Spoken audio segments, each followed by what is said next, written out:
nós acreditamos que a mensagem principal no nossa publicação é que os países em desenvolvimento, em geral, deixaram já para trás as questões relativas a uma superação da crise global. O que nós temos agora são questões de manutenção de crescimento sustentável no médio prazo.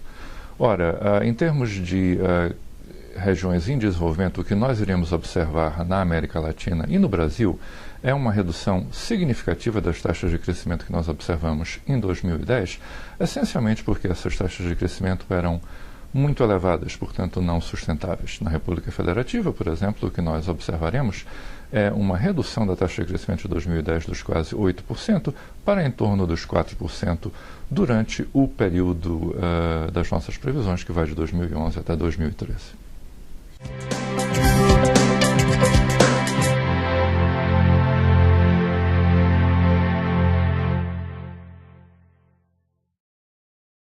A recuperação, mais uma vez, ela tem sido significativamente apoiada pelo crescimento muito forte que nós observamos nos países de desenvolvimento, que é mais de 2,5 vezes o crescimento médio que nós observaremos nos países desenvolvidos no período que vai de 2011 a 2013.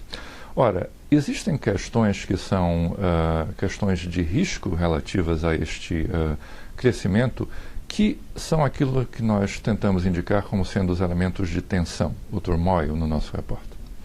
Essas são relativas a desenvolvimentos em termos de preços de energia, preços de petróleo, preços de gás, que são relacionadas à situação de tensão que nós ainda temos no Oriente Médio e no norte da África, e também as questões relativas à chamada crise fiscal em alguns dos países de alto rendimento, por exemplo, a crise da zona euro.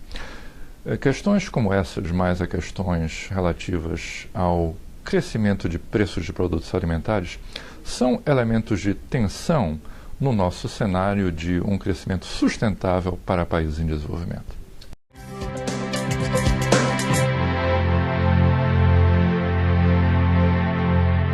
Aquelas questões de política econômica mais essencial que nós acreditamos são relevantes para os países em desenvolvimento são, em parte, relacionadas com os instrumentos que foram utilizados por esses países para se combater a crise global.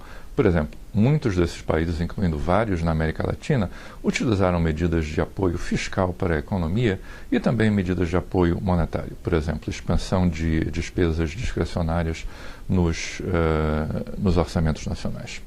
Ora, no período de crescimento sustentável, será necessário para os países em desenvolvimento que eles tomem uma consideração maior no que diz respeito à sustentabilidade das contas públicas e uma contenção de pressões inflacionárias.